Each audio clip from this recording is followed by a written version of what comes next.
Hello everyone, this is Osiris Frost. Yesterday, CIG released a lore post celebrating 50 years of MISC racing, and unveiled 2 new variants of the MISC Razor. There's a lot to talk about, so I'll begin with the facts. The first new variant is the Razor EX, a black stealth variant. They describe the ship as follows. Outfitted with signature reducing materials, the Razor EX was specifically designed for the UEE advocacy for use in surveillance and extraction applications. Perfect for pilots looking to keep a low profile and make a hasty getaway. I'm not sure how you extract anyone with a ship that doesn't have cargo or passenger space, so I'm going to go out on a limb and say that this is just fluff. The second variant is the Razor LX, a white factory-tuned racer described as follows. The Razor gets supercharged. The LX features an overclocked engine that's capable of unmatched top speeds.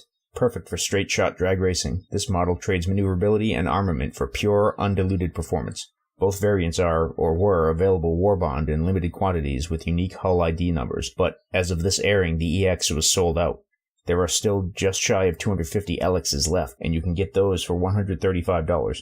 They also come in a 2-pack with one of each new variant for $270, which saves you $5 off the price of buying each individually. There are currently just over 200 of the 2-packs left. All warbond options come with LTI. Aside from the warbond buying options, there are also options for store credit. The EX is available for $155 store credit, while the LX is available for $150 store credit. There is also a credit 2-pack available for $285, which saves you $20 over buying the EX and LX individually with credit. Also for the sale, the base Razor is available for its release price of $145 store credit. None of the non-warbond options are limited quantity in nature, but all come with 6 months insurance. All 3 of the standalone ships can be CCU'd into from a cheaper ship as well. All options, warbond or credit, come with the Revel and York hangar, with the lonely exception of the base Razor, which comes with the Aero View hangar. Aww. Also, these ships are already in game.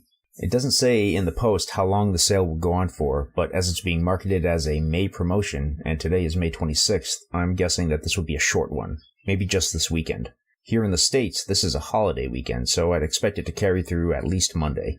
So we've been expecting those black and white variants since the Razor trailer dropped right before 3.1.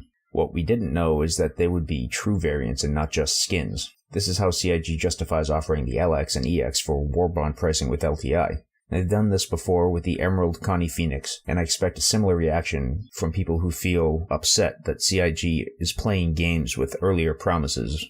I've spoken my piece on this issue. If you care, I've linked up a video covering my thoughts for you, so I won't rehash them here. I'm curious about a couple of things though. First, it's odd to me that the EX variant is the most expensive one, given that it's the only one of the 3 that diverges from the Razor's racing role. I'm interested to learn about the reconnaissance potential for the ship. It will probably need some form of sensor upgrade, unless they really just intend for you to fly towards something, power down, and visually observe it.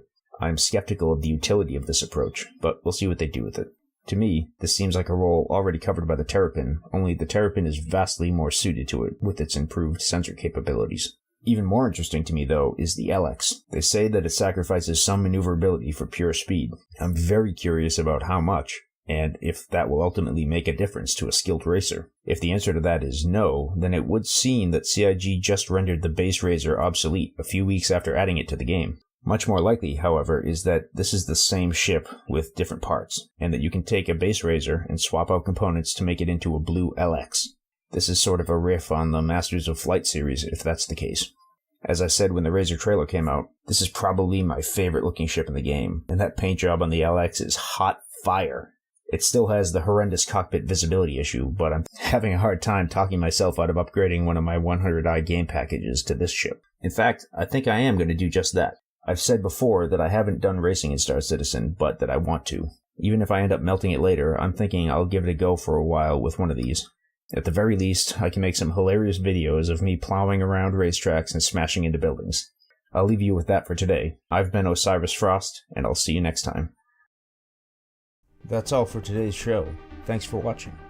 If you're new to Star Citizen, or you know someone who's thinking of playing, you or they can earn 5,000 UEC on your account by registering with my referral code, which you can find in the show notes down below. If you have any questions, feedback, or episode suggestions, go ahead and leave them in the comments. And if you haven't already, please be sure to like and subscribe. I'd really appreciate that. Thanks, and I'll see you next time.